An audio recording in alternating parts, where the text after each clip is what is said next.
YCP నేత గన్నవరం మాజీ MLA Vallabhaneni వంశీకి ఎట్టకేలకు గురువారం కోర్టులో భారీ ఊరట లభించింది.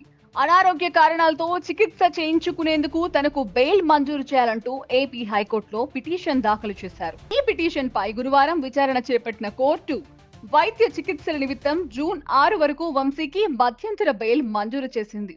అంతేకాదు, విజయవాడ ఆయుష్ ఆసుపత్రిలో వంశీకి చికిత్స అందించాలని కోర్టు పోలీసులను ఆదేశించింది.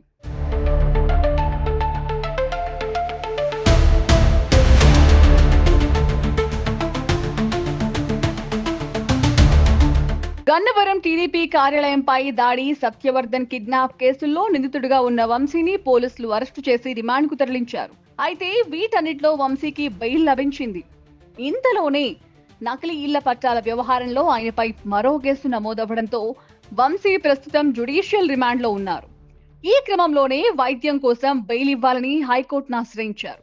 దాదాపు 100 రోజులకు పైగా జైల్లో ఉండడంతో వంశీ తీవ్ర అనారోగ్యానికి గురయ్యారు.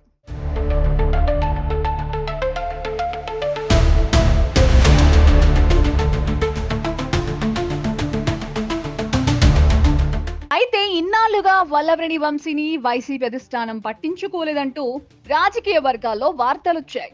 దీంతోనే ఆయన అనారోగ్య పరిస్థితిపై పలువురు వైసీపీ నేతలు స్పందించారు.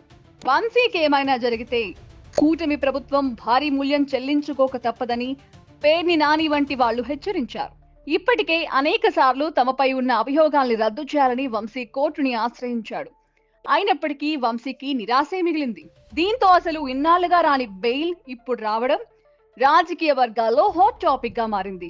దీని వెనుక వైసీపీ అధినేత జగన్ హస్తం ఉన్నట్లు అందరూ చెప్తున్నారు.